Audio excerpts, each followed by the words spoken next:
أعوذ بالله من الشيطان الرجيم بسم الله الرحمن الرحيم ولا تكونوا كالذين تفرقوا واختلفوا من بعد ما جاءهم البينات وأولئك لهم عذاب عظيم۔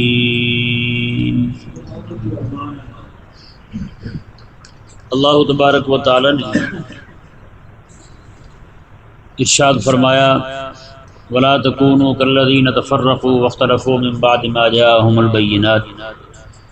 اصل میں یہ بھی پچھلی آیت مبارکہ 103 میں جو اللہ تبارک و تعالی نے تفرق عن الحق سے منع فرمایا کہ تم نے حق سے نہیں پھرنا، حق پر قائم رہنا ہے، باہم جو ہے وہ تم نے اختلاف نہیں کرنا، مخالفت نہیں کرنی حق کی۔ تو اس آیت مبارکہ میں بھی اللہ تبارک و تعالی نے وہی مضمون بیان فرمایا، یعنی اسی کی تاکید بیان فرمائی۔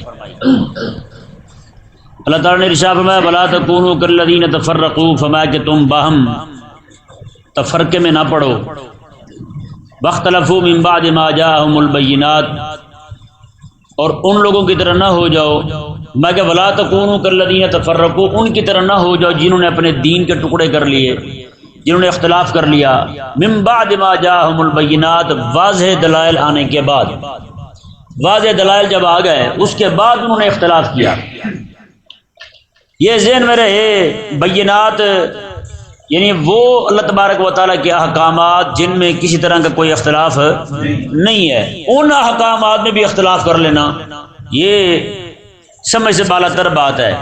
باقی رہا وہ مسئلہ غیر بینات میں سے، ان کے اندر اختلاف ہونا یہ باعث رحمت ہے۔ یہ اختلاف صحابہ کرام علیہ رضوان کے دور میں، تابعین کے دور میں، اس کے بعد یہ امت میں آج تک چلتا آ رہا ہے اور قیامت تک رہے گا۔ سمجھایا مسئلہ نہیں ہے؟ اور یہ بلکہ کریم آقا علیہ السلام کے زمانہ مبارکہ میں بھی یہ معاملہ ہوا۔ کریم آقا صلی اللہ علیہ وسلم جب غزوہ خندق سے فارغ ہوئے تو تشریف لے گئے گھر، تو جبریل امین علیہ السلام حاضر ہوئے، آ کے عرض گزار ہوئے کہ اللہ تبارک و تعالی نے ارشاد فرمایا ہے کہ آپ جو ہے وہ بنو قریظہ کی طرف جائیں، کیونکہ بنو قریظہ نے غزوہ خندق میں غداری کی تھی۔ ان کا معاہدہ تھا کریم آقا علیہ السلام کے ساتھ کہ یہ آقا علیہ السلام کا ساتھ دیں گے، لیکن انہوں نے مخالفت کی، آقا علیہ السلام کے ساتھ کیے ہوئے معاہدے کی۔ تو اللہ تبارک و تعالی نے بھی فرمایا کہ معاہدہ انہوں نے توڑ دیا ہے تو آپ ان پہ حملہ کریں۔ کریم آقا علیہ السلام نے صحابہ کرام علیہ رضوان کو روانہ فرمایا۔ یہ کوئی سفر تقریباً بنتا تھا مدینے سے 2.5 میل کا۔ ان کی جو گوٹ بستی جو تھی، ان کا علاقہ جو تھا وہ 2.5 میل سفر بنتا تھا۔ تو کریم آقا صلی اللہ علیہ وسلم نے صحابہ کرام علیہ رضوان کو فرمایا کہ تم نے عصر کی نماز وہیں جا پڑھنی ہے، تم نے عصر کی نماز وہیں جا پڑھنی ہے۔ اب صحابہ کرام علیہ رضوان روانہ ہوئے، راستے میں جا رہے ہیں، تو راستے میں نماز عصر کا وقت ختم ہونے والا ہے۔ آدھے صحابہ کرام علیہ رضوان جو ہیں انہوں نے کہا کہ آقا علیہ السلام کا مقصد جو تھا نا وہ یہ تھا جلدی پہنچنے کا تھا، یہ مطلب نہیں تھا کہ نماز جانے لگے پھر بھی نہ پڑھنا تم، لہذا ہم یہاں نماز پڑھ لیتے ہیں، نماز پڑھ کے یہاں سے پھر روانہ ہو جائیں گے۔ تو باقی جو ہیں صحابہ کرام علیہ رضوان دوسرا گروہ جو تھا انہوں نے کہا جب آقا علیہ السلام نے فرمایا کہ نماز تم نے وہیں پڑھنی ہے تو پھر نماز کا وقت رہے نہ رہے یہ تو ہمارے ذمہ ہے ہی نہیں۔ جب حضور نے فرما دیا وہیں پڑھنی ہے نماز ادھر ہی پڑھنی ہے، پھر راستے میں نہیں پڑھنی۔ تو ایک گروہ نے نماز راستے میں پڑھ لی عصر کی، اور دوسرا گروہ جو ہے انہوں نے نماز نہیں پڑھی، ان کا وقت جو ہے وہ گزر گیا، انہوں نے وہاں جا کے نماز پڑھی۔ کریم آقا علیہ السلام تشریف لائے، آقا علیہ السلام کی بارگاہ میں سب سے پہلے یہی بات عرض کی گئی کہ ایک گروہ نے راستے میں نماز پڑھ لی تھی، ایک گروہ کی نماز جو ہے انہوں نے نماز آ کے یہاں پڑھی ہے بنو قریظہ میں۔ حدیث پاک کے الفاظ ہیں بخاری کے، میں ولم یعنف واحدا منہم، کریم آقا علیہ السلام نے دونوں گروہوں کو درست قرار دیا، اور کسی پر بھی آقا علیہ السلام نے ڈانٹ ڈپٹ والا کوئی معاملہ نہیں فرمایا، کسی کو حضور نے نہیں ڈانٹا۔ اب اس سے ثابت ہو گیا کہ ایک حکم جو آقا علیہ السلام نے دیا ہے اس حکم کے 2 پہلو نکل رہے ہیں، اور دونوں اس حکم سے جو مختلف پہلو نکال رہے ہیں صحابہ کرام علیہ رضوان، جنہوں نے یہ سمجھا کہ آقا علیہ السلام کے فرمانے کا مقصد یہ تھا کہ تم نے جلدی وہاں پہنچنا ہے، یہ نہیں تھا کہ راستے میں نماز جاتی رہے پھر بھی نماز نہیں پڑھنی، یہ مقصد نہیں تھا حضور کا۔ یہ گروہ بھی حق پر دوسرا گروہ جنہوں نے کہا، جن کی نماز کا وقت ہی گزر گیا، نماز ادھر جا کے انہوں نے پڑھی کہ آقا شام کو جو فرمان ہے کہ ادھر ہی پڑھنی ہے، تو انہوں نے راستے میں نماز نہیں پڑھنی، تو اب وقت رہے نہ رہے ہمارے ذمہ کوئی گناہ نہیں ہے کہ آقا شام کا حکم آ گیا ہے، تو اب دونوں ٹھیک ہیں، کیونکہ ایک حکم سے دو پہلو نکل رہے تھے اس کے مفہوم کے، تو دونوں نے جو سمجھا اسے، دونوں کی نیت خالص تھی، خلوص والی نیت تھی، رسول اللہ علیہ السلام کے تابع دار تھے، دونوں حکموں پر عمل کر کے، وہ نماز وہاں پڑھ کے بھی حضور کا فرما بردار ہے، وہ وہاں جا کے نماز پڑھ کے جن کا وقت گزر گیا انہوں نے وہاں جا کے نماز پڑھی، وہ بھی حضور کے فرما بردار ہے۔ ان دونوں میں سے کسی کو آقا علیہ السلام کے حکم کو حکم عدولی کرنے والا نہیں کہا جائے گا۔ سمجھ آ گیا مسئلہ؟ اسی طرح کر کے اب آپ اس مسئلے پر باقی سارے مسائل کو قیاس کرتے جائیں جو غیر بینات میں سے ہیں۔ کن میں سے مسائل؟ غیر بینات میں سے ہیں۔ اب معاملہ کیا ہے ہمارے ہمارے ہاں بینات معاملات جو ہیں، وہ معاملات، وہ احکامات جو بینات میں سے ہیں، ان پر اتنا زور نہیں ہے، ان پر اتنا زور نہیں ہے، اور جو غیر بینات میں سے ہیں ان پر زور ہے۔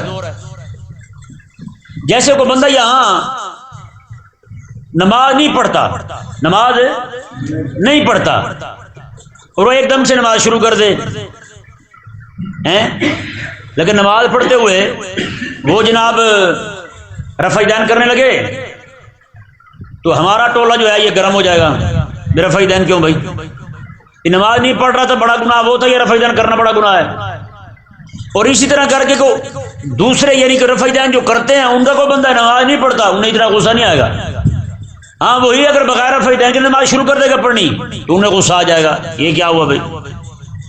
یعنی جو بینات ہے نا ان کی مخالفت ہوتی رہے، انہیں مسئلہ کوئی نہیں، لوگ مرتد ہوتے رہے، ایمان چھوڑتے رہے، انہیں کوئی مسئلہ نہیں، نہ مولوی کو تکلیف ہے نہ پیر کو تکلیف ہے۔ ہاں کوئی بندہ جناب 11ویں نہیں دیتا اور اس میں شامل نہیں ہوتا، پھر غیرت جاگ جاتی ہے یا نہیں ایسا؟ آخر ایسا کیوں ہے؟ جو بینات ہیں یار، دیکھیں سود حرام ہے یا نہیں؟ یہ بینات میں سے ہے نا، رب تبارک و تعالیٰ کا واضح فرمان قرآن میں موجود ہے جی، سود بندہ کھاتا رہے کسی کو کوئی اعتراض نہیں، زانی زنا کرتا رہے کسی کو کوئی اعتراض نہیں، سارے چپر کے لگے پھرتے ہیں اور نہیں جی کچھ نہیں چلتا ہے، صاحب زمانے کے ساتھ چلنا پڑتا ہے، ایسی باتیں کرتے ہیں۔ یعنی جو بینات ہیں وہ چاہے منہیات ہوں، چاہے وہ ان کا تعلق فرائض کے ساتھ ہو، یعنی مامورات سے تعلق ہو ان کا یا منہیات کے ساتھ تعلق ہو، وہاں نافرمانی ہوتی رہی رب تبارک و تعالیٰ کی، یعنی فرائض کو چھوڑا جاتا رہے تو کوئی پرواہ نہیں، رب تبارک و تعالیٰ کے منہیات کی مخالفت ہوتی رہی، جن چیزوں سے منع کیا رب تعالیٰ نے، وہاں بھی کوئی مسئلہ نہیں۔ لیکن جیسے مسئلہ آ جائے فروعی مسئلہ، وہاں پہ اختلاف کھڑا ہو جائے گا، یہ کیوں بھائی؟ سمجھ نہیں آیا مسئلہ؟ ہاں تو اس لیے یہ اللہ تبارک و تعالیٰ نے جو فرمایا ہے کہ بینات میں تفرق الحق نہیں ہونا چاہیے، تفرق الحق سے منع فرمایا، حق سے نہیں ہٹنا تم نے۔ اب اتنے سارے احکامات جو ہے نا جی، ان پہ کسی کو بو نہیں آتی، کسی کو بو نہیں آتی، لیکن بات جو ہے نا وہ چھوٹی چھوٹی جہاں آئے گی وہاں پہ جناب لڑائی جھگڑا، رسول اللہ علیہ السلام کی گستاخی ہو کسی کو کوئی مسئلہ نہیں، ہاں پیر کی گستاخی ہو باہر آ جائیں گے، لڑ پڑیں گے۔ کل بھی کراچی میں لڑے ہیں مولوی آپس میں، وہ لڑے کس لیے ہیں کہ ایک گروہ جو ہے وہ آقا علیہ السلام کی گستاخی ہوتی ہے تو وہ چپ رہتا ہے، اور ایک گروہ جو ہے وہ آقا علیہ السلام کی گستاخی ہو تو بولتا ہے، اور جب یہ بولتا ہے تو ساتھ ان کے پیر کو بھی گالیاں دینی شروع کر دیتا ہے۔ یہ بھی ناانصافی والی بات ہے کہ ایک دم سے جناب تمہیں کس نے اختیار دیا، تم عالم ہو، تم کیوں گالیاں دے رہے ہو کسی کو؟ تو اس لیے جناب آپس میں لڑ پڑے، ایک پیر کی ناموس کے لیے لڑ پڑا، ایک کسی اور بات پہ لڑ پڑا، آپس میں ایک دوسرے کے سر کھول دیے انہوں نے۔ یعنی آج یہی ہو رہا ہے، یعنی کہ پیر کی ناموس کے لیے لڑ رہے ہیں، رسول اللہ علیہ السلام کی ناموس کے لیے نہیں لڑ رہے، ہے یا نہیں؟ اپنے ابے دادے پردادے کی بات آئے تو غیرت جاگ جاتی ہے، رسول اللہ علیہ السلام کی بات ہے تو غیرت نہیں جاگتی۔ تو اب کیا سمجھا جائے اس بات کو؟ رب تبارک و تعالیٰ نے فرمایا بینات آ جائیں، اب بتائیں آقا علیہ السلام کی عزت اور ناموس کا مسئلہ بینات میں سے ہے یا نہیں؟ اور پیر کی ناموس کا مسئلہ یہ کون سی بینات میں سے ہے؟ پیر کی ناموس کا مسئلہ کون سی بینات میں سے ہے بھائی؟ تو یہ معاملات انتہائی پریشان کون ہیں، ہم بحیثیت امت جو ہے انہی معاملات میں مبتلا ہو گئے۔ اللہ تبارک و تعالی سمجھنے کی توفیق عطا فرمائے۔ اللہ تعالیٰ نے ارشاد فرمایا کہ اب جو بھی بندہ بینات آنے کے بعد ان میں اختلاف کرے گا، تفرق عن الحق کرے گا، وَأُولَٰئِكَ لَهُمْ عَذَابٌ عَظِيمٌ، ان کے لیے بہت بڑا عذاب ہے، ان کے لیے کیا ہے؟ بہت بڑا عذاب ہے۔ اب بتائیں اتنے لوگ جو ہیں، وہ انڈیا کے اندر ایک گستاخ عورت ہندوانی مشرکہ عورت بھونکی تھی حضرت عائشہ صدیقہ رضی اللہ تعالیٰ عنہ کے معاملے میں، تو اس پر تو پاکستان میں بہت زیادہ جلوس بھی نکلے، احتجاج ہوئے، سارا کچھ ہوا، اعلانات ہوئے باقاعدہ، لیکن وہی بکواس پاکستان میں مرزا جیل بھی نہیں کی ہے، اس کے خلاف ایک جلوس بھی نہیں نکلا۔ کیوں؟ کہ نہیں سمجھ آیا مسئلہ؟ باہر وہ کیمرون جو ہے حرامی، وہ بکواس کرے، وہاں گستاخی کرے تو یہاں جلوس نکلتے ہیں، لیکن یہاں پہ 8 مارچ کو جو جلوس نکلتا ہے وہاں پہ رنڈیوں کا، انہوں نے سریعام آ کر اسلام کی گستاخیاں کی۔ کوئی ایک جلوس نہیں نکلا، کوئی بندہ ثابت کر دے کوئی جلوس نکلا ہو، کچھ بھی نہیں ہوا۔ اس کا مطلب کیا سمجھ آتا ہے؟ باہر کا گستاخ گستاخ ہے، اپنے گھر کا گستاخ گستاخی نہیں۔ کیوں نہیں سمجھ آ رہا مسئلہ؟ تو اس لیے گستاخ گستاخ کی ہے، گستاخ ہی ہے وہ، چاہے جہاں کبھی ہو، وہ جہاں کبھی ہو۔ جیسے کریم آقا صلی اللہ علیہ وآلہ وسلم نے مدینہ شریف میں رہنے والے گستاخوں کو مروایا ہے، تو مکہ میں جا کر وہاں بھی آقا علیہ السلام نے گستاخوں کو قتل کروایا ہے۔ کعب بن اشرف اپنے قبیلے میں پڑا ہوا تھا، اسے بھی حضور نے قتل کروایا۔ ابو رافع یہودی کو بھی وہ بھی اپنے قبیلے میں پڑا ہوا تھا، اسے بھی آقا علیہ السلام نے قتل کروایا کہ نہیں جی؟ تو پھر تلوار تو مسلمان کی ایک ہی جیسی چلتی ہے نا، وہ تلوار چاہے زبان والی ہو، چاہے قلم والی ہو، چاہے وہ لوہے والی ہو جسے سیف کہتے ہیں۔ تو اللہ تبارک و تعالیٰ سمجھنے کی توفیق عطا فرمائے۔ آگے دیکھیں جی، اللہ تبارک و تعالیٰ نے ارشاد فرمایا یوم تبیض وجوہ وتسود وجوہ، فرمایا کہ قیامت والے دن بہت سے چہرے چمک رہے ہوں گے، سفید ہوں گے، اور بہت سے چہرے کالے ہوں گے، بہت سے چہرے چمک رہے ہوں گے اور بہت سے چہرے کالے ہوں گے۔ حضرت سیدنا عبداللہ بن عباس رضی اللہ تعالیٰ عنہ ارشاد فرماتے جو چہرے چمک رہے ہوں گے وہ اہل سنت کے چہرے ہوں گے۔ کن کے چہرے ہوں گے؟ اہل سنت کے چہرے ہوں گے۔ سنت کیا ہے؟ جہاد کرنا حضور کی سنت ہے یا نہیں؟ ہم کر رہے ہیں تو پھر اہل سنت کون ہوا؟ جہاد کا نام نہیں لیتے ہم، جہاد کا نام لیتے نہیں ہے مولوی پیر اور اہل سنت ہے بھائی۔ آقا علیہ السلام نے اسلام کی کوہان قرار دیا ہے اسے، جہاد کو اسلام کی کوہان قرار دیا جہاد کو۔ آقا علیہ السلام کی لڑائی جو ہے مشرکین کے ساتھ تھی، آج ہماری لڑائی مشرکین کے ساتھ ہے نہیں ہے۔ ثابت کیا؟ وہ مشرکوں سے لڑنا حضور کی سنت ہے، اور جو آج مشرکوں سے لڑ رہا ہے وہی اہل سنت ہے۔ آقا علیہ السلام کی لڑائی یہودیوں کے ساتھ تھی، آقا علیہ السلام نے یہودیوں کے 3 قبیلے تھے، تینوں کو مدینے سے نکالا، ایک کو ان کے سارے مردوں کو قتل کر دیا، 600-800 بندے ان کے مدینہ منورہ کی گلی کے اندر خندق کھود کے آقا علیہ السلام نے اس کے اندر دفن کر دیا۔ 600 سے 800 بندوں کو ایک ہی دن کے اندر آقا علیہ السلام نے قتل کروایا تھا۔ یہ سنت ہے حضور کی۔ آقا علیہ السلام کے گستاخوں کو مروانا یہ حضور کی سنت ہے، رب تبارک و تعالیٰ کے گستاخوں سے لڑنا یہ حضور کی سنت ہے۔ اب بتائیں اتنی ساری سنتیں، بڑی سنتیں چھوڑ کے اور صرف کھانے پینے والی سنتیں پکڑ کے میں اہل سنت بن کے بیٹھ جاؤں، میں کون سا اہل سنت ہوا بھائی؟ کون سے سنی ہوا بھائی؟ یہ سنت یہ سنی نہیں ہے، ٹنی ہے، یہ پورا ٹن ہو کے پڑا ہوا ہے۔ اس کا لوہار کے کتے والا حساب ہو گیا ہے، ہتھوڑا چلتا رہے اسے جاگ نہیں آتی، اٹھتا نہیں ہے، روٹی آئے لوہار ایسے سے رومال کھولے روٹی والا تو کتا جاگ جاتا ہے۔ یہ وہ والا حساب بن گیا ہے ہمارا تو بھائی۔ تو بھائی آقا علیہ السلام کی سنت کیا ہے؟ نصرانی عیسائی چوڑے ہیں نصرانی، انہوں نے دھمکی دی ہرقل نے کہ میں آ رہا ہوں مدینے پہ حملہ کرنے۔ کریم آقا علیہ السلام میں تو کیا حملہ کرے گا؟ آقا علیہ السلام 30,000 صحابہ کو پکی ہوئی کھجوریں درختوں پہ چھوڑ کے آقا علیہ السلام 30,000 صحابہ کو سخت گرمی کے دنوں میں آقا علیہ السلام 1500 میل سفر کر کے حضور تبوک کے مقام پہ جا پہنچے تھے۔ بتائیں بھائی سنت یہ والی کہاں آئے گی؟ کب آئے گی سنت آپ کے پاس؟ اور اہل سنت ہیں ہم۔ اور آقا علیہ السلام سے پوچھا گیا، آقا علیہ السلام نے ارشاد فرمایا، حضور ارشاد فرماتے ہیں کہ پچھلی امتوں کے 72 فرقے تھے، میری امت میں 73 ہوں گے، 72 جو ہیں وہ جہنم جائیں گے، ایک جنت جائے گا۔ آقا علیہ السلام نے پوچھا یا رسول اللہ وہ کون ہے؟ آقا علیہ السلام ما انا علیہ و صحابی، جس پر میں اور میرے صحابہ ہیں، جس طریقے پر میں اور میرے صحابہ ہیں، جس راہ پر میں اور میرے صحابہ ہیں وہ جائیں گے جنت میں۔ اب بتائیں آقا علیہ السلام کے جو صحابہ تھے اور آقا علیہ السلام خود حضور کس طریقے پر تھے؟ جہاد والے طریقے پر تھے یا یہ والے طریقے پر تھے؟ جہاد والے طریقے پر رہتے نا۔ آج جو مولوی طریقہ نکال کے بیٹھا ہے پھر اس کا طریقہ کہاں گیا یار؟ اہل سنت کا مطلب کیا ہے بھی؟ بھئی سنت کو اپنانے والا، اور تو نے جناب صرف کپڑے اور ستھن شلوار اور یہ چیزیں ناخن باخن یہ ساری چیزیں لے کے بیٹھ گیا، صرف انہی کو ہی ساری سنت سمجھ لیا ہے۔ بھئی ان سنتوں کو اپنانے کی وجہ سے کسی ایک صحابی کا بھی قتل نہیں ہوا کہ نہیں؟ ختم نبوت کے لیے لڑنا آقا علیہ السلام نے خود صحابی کو روانہ فرمایا۔ حضرت معاذ بن جبل کو خط لکھا آقا علیہ السلام نے، آقا علیہ السلام نے فرمایا کہ جیسے کیسے ہو سکے تم جناب جو ختم نبوت کا منکر ہے، مدعی نبوت ہے، اسے قتل کرو تم۔ حضرت معاذ رضی اللہ تعالیٰ کو آقا علیہ السلام نے خط بھیجا تھا۔ وہ خط جب پہنچا وہاں ان کو تو انہوں نے جناب لوگوں کو جمع کرنا شروع کیا، ان کے خلاف جناب علم جہاد بلند کر دی۔ یہ آقا علیہ السلام کی سنت ہے۔ باقی ساری سنتیں جو ہیں وہ ساری کی ساری چھوڑ کے ہیں، اسے ان کو کیلا کھانا سنت پسند ہے۔ بھی کیلا جو ہے نا حضرت امام حضرت اویس کرنی رضی اللہ تعالیٰ عنہ کے لیے اترا تھا۔ میں نے کہا یہ بھی جھوٹ ہے، پتہ نہیں کس نے کہا ہے تمہیں کہ کیلا اس وقت آیا تھا۔ اللہ تبارک و تعالیٰ سمجھ عطا فرمائے۔ یہ آیت مبارکہ پڑھ کے نا ہمارے بولی بڑی خبر کرتے ہیں، کہتے ہیں یہ اہل سنت کے چہرے چمکتے ہوں گے لہٰذا ہم اہل سنت ہیں۔ میں نے کہا نہ تمہارے پاس نبی کا جہاد ہے، نہ تمہارے پاس وہ آقا علیہ السلام کی للکار۔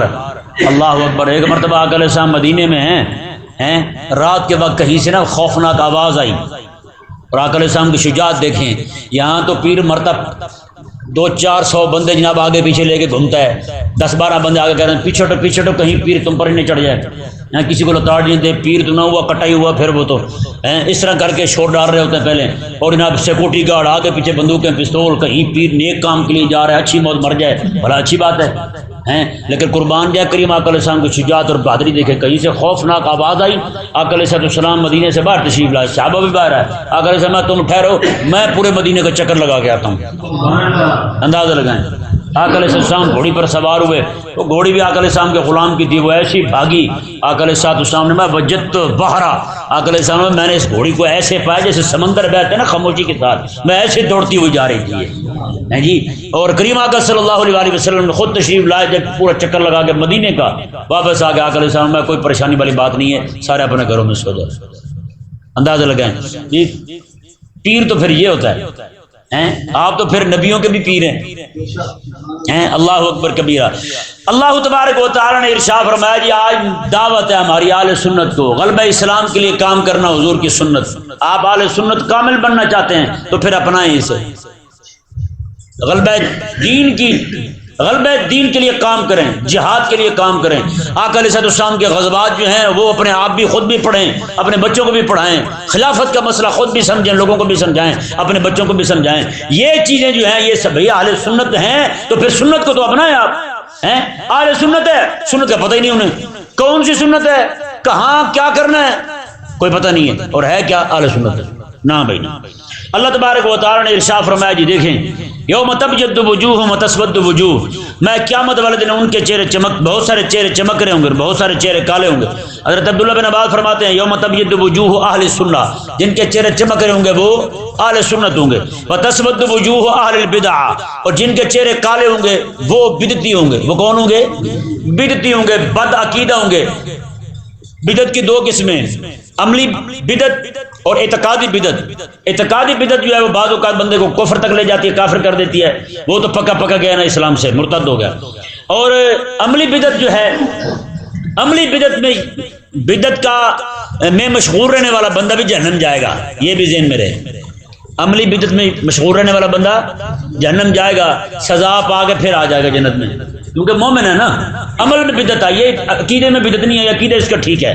تو اللہ تبارک و تعالی نے ارشاد فرمایا جی دیکھیں، فرمایا کہ اکفرتم فاما الذین اسودت وجوہہم، بہرحال جن کے چہرے کالے ہوں گے انہیں کہا جائے گا اکفرتم بعد ایمانکم، اوے تم ایمان لانے کے بعد پھر کافر ہو گئے تھے۔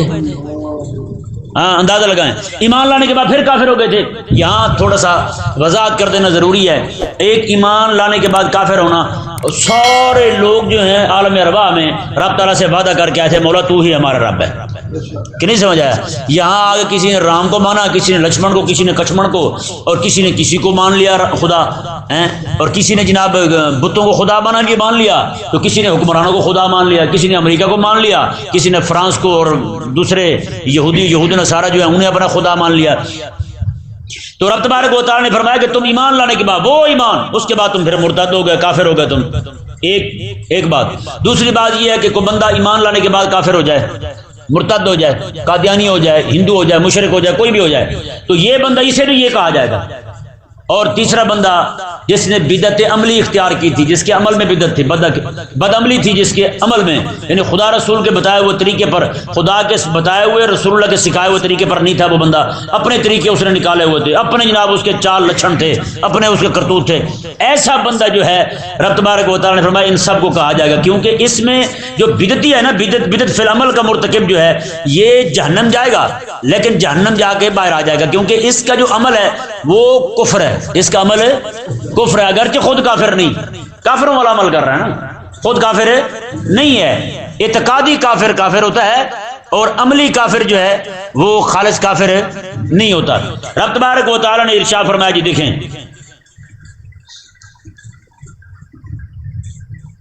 ہاں، فَأَمَّا الَّذِينَ اسْوَدَّتْ وُجُوهُهُمْ أَكَفَرْتُمْ، بہرحال جن کے چہرے کالے ہو جائیں گے انہیں کہا جائے گا اکفرتم بعد ایمانکم، اوے تم ایمان لانے کے بعد پھر کافر ہو گئے تھے، فذوقوا العذاب بما کنتم تکفرون، تو تم آج اپنے کفر کا بدلہ چکھو، عذاب تم نے جو کفر کیا ہے نا اس کی وجہ سے عذاب چکھو۔ آج کہتے ہیں مذہب جو ہے بندے کا اپنا اختیاری عمل ہے، جو چاہے اختیار کر لے، اسی کی روک ٹوک کوئی نہیں ہے کوئی۔ اب جو بندہ اسلام چھوڑ کے کفر کی طرف جا رہا ہے، رب فرماتا ہے اسے عذاب ہوگا، رب کیا فرماتا ہے اسے عذاب ہوگا۔ تو اب اختیاری معاملہ تو نہ ہوا نا، اختیاری ہوتا تو اسے سزا نہ ہوتی۔ اللہ تبارک و تعالی نے ارشاد فرمایا، جی وَأَمَّا الَّذِينَ ابْيَضَّتْ وُجُوهُهُمْ فَفِي رَحْمَةِ اللَّهِ، بھارت جن کے چہرے چمک رہے ہوں گے، ففی رحمت اللہ، وہ اللہ تعالیٰ کی رحمت میں ہوں گے۔ میدان معاشر میں کھڑے ہیں تو اللہ کی رحمت میں ہیں، قیامت والے دن جنت میں چلے گئے تو بھی اللہ تبارک و تعالیٰ کی رحمت میں ہوں گے۔ ہم فیہا خالدون، اللہ تعالیٰ نے فرمایا یہ ہمیشہ ہمیشہ رب کی رحمت میں رہیں گے۔ تلک آیات اللہ نتلوہا علیک بالحق، اللہ تعالیٰ نے فرمایا حبیب پیارے یہ ہیں اللہ تعالیٰ کی آیتیں جو میں تم پر حق کے ساتھ پڑھتا ہوں، حبیب میں آپ پر حق کے ساتھ پڑھ رہا ہوں، رب فرما رہا ہے یہ حق کے ساتھ تلاوتیں کر رہا ہوں آپ پر آیتیں اپنی۔ وَمَا اللَّهُ يُرِيدُ ظُلْمًا لِلْعَالَمِينَ، اللہ تبارک و تعالیٰ جہان والوں میں سے کسی پر بھی ظلم نہیں کرتا، اللہ تعالیٰ کسی پر ظلم نہیں کرتا۔ تو بندہ خود ہی جہنم میں چھلانگ لگا دے، کفر کو اپنا کے، بد عقیدی کو، بد اعتقادی کو اپنا کے جہنم چل جائے، تو یہ اس کا اپنا ذاتی عمل ہے، اپنے ذاتی عمل کی سزا پائے گا۔ اللہ تبارک و تعالیٰ نے ارشاد فرمایا وَلِلَّهِ مَا فِي السَّمَاوَاتِ وَمَا فِي الْأَرْضِ، اور اللہ ہی کے لیے ہے جو کچھ آسمانوں میں ہے، جو کچھ زمینوں میں ہے۔ وَإِلَى اللَّهِ تُرْجَعُ الْأُمُورُ، اور سارے امور جو ہیں وہ اللہ تبارک و تعالیٰ کی بارگاہ کی طرف پھیرے جائیں گے، سارے امور اللہ تعالیٰ کی بارگاہ کی طرف لوٹائے جائیں گے۔ اللہ تبارک و تعالیٰ سمجھنے کی توفیق دے۔